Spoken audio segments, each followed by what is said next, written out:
Good day mga ka-sports natin dyan. Setter na si Mars Alba naging emosyonal matapos matanggal nga sila sa semifinals. Hindi nga mapigilan ni Mars Alba na mapaluha sapagkat alam naman natin na sa laban nila kontra sa Creamline Cool Smashers ay medyo tagilid nga sila.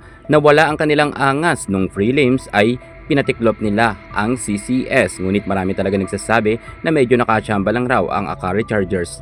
Angas ni Mars Alba kontra sa Choco Mucho umubra, pero pagdating sa Creamline Cool Smashers mukhang hindi nga nakapag-angas itong si Alba. Kitang-kita naman natin na tameme ang nasabi nating si Mars Alba sa naging laban kontra sa Creamline Cool Smashers matapos kasing nagpasiklab ang ating Phenom superstar Alyssa Valdez na hindi niya nga pinaporma ang mga veteran players ng kupunan nila Mars Alba. Alamin ang buong detalye, pero bago na subscribe ka muna, click ang ating notification bell para lagi kang updated sa lahat ng issue sa volleyball. Susunod na!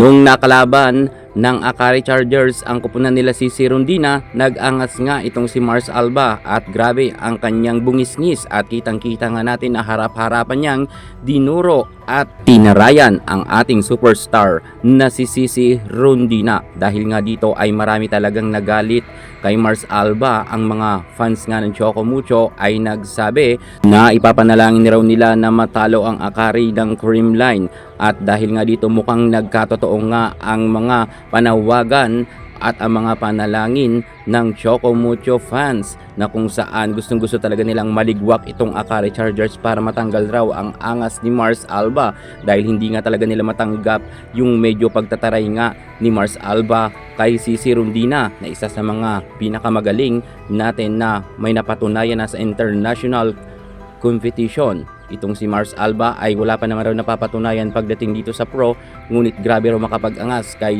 Rondina. Ayon yan sa mga fans nga ni Cici. Pero eto na nga ang pinakamainit na labanan kahapon, kung saan nga itong si Mars Alba ay hinihintay talaga ng mga manonood na mag-aangas, ngunit tila ba hindi nga ito nakaporma pagdating nga sa kupunan nila Alyssa Valdez. At kitang-kita naman natin na hirap dito ang Akari Chargers, kahit nga mga set ni Mars Alba ay na-check ng middle blocker, middle attacker ng Creamline. At dahil nga dito, eto na nga ang ganti raw ng Choco Mucho. Mars Alba, ano ka ngayon? Nasaan yabang mo? Kanina Mars Alba mayabang, talo ka naman. At mayroon pa nga nag-MOG na natatawa na lang at may thumbs down pa. Sabi nga ng ibang netizen, nasa huli ang karma.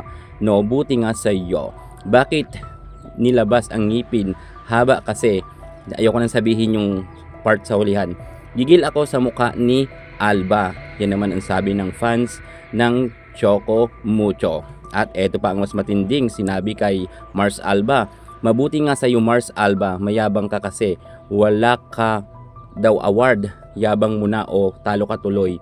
Hahaha, karma is real. Sabi naman niya ni Ay. Sabi naman ni Gonzales, nako, wawa si Akla. Si Mars Alba ang kanyang tinutukoy. Sa wakas, naiganti ng CCS ang sakayabangan ni Mars Alba. Ano saan ngayon ang angas mo, Alba? Meron pa ngang hahaha na emoji. O Alba, anong nangyari sa iyo? Nawala ang angas ninyo. Ang hirap matanggap na matalo daw. At nakita kasi nila na umiiyak nga si Mars Alba at ito'y natutukan ng camera. Mars Alba, ano ka ngayon? Nasaan yabang mo? Kanina Mars Alba, mayabang, talo ka. At sabi pa nga ng karamihan ng mga netizen, karma raw to sa ating Mars Alba. Grabe talaga sila kay Mars Alba. Galit na galit sila. Alba, ano na? Iyakan na. Ha. So yun na nga mga ka-sports natin dyan, ang mga nararamdaman ng mga netizen matapos kasing mag-angas ni Mars Alba sa laban ng Choco Mucho. Pagdating nga sa sister team ng Choco Mucho, Creamline Cool Smashers, ay hindi na nga na pinaligtas itong si Mars Alba dahil talunan nga sila sa CCS. Ang masasabi ko na lang sa Akari Chargers, bawi na lang sila sa next conference. Malay mo, sa next conference makapasok na sila or makabalik sila sa Final Four. Ngayon ay maaga nga silang nagpaalam at maaga rin silang magbabakasyon. Thank you so much. God bless.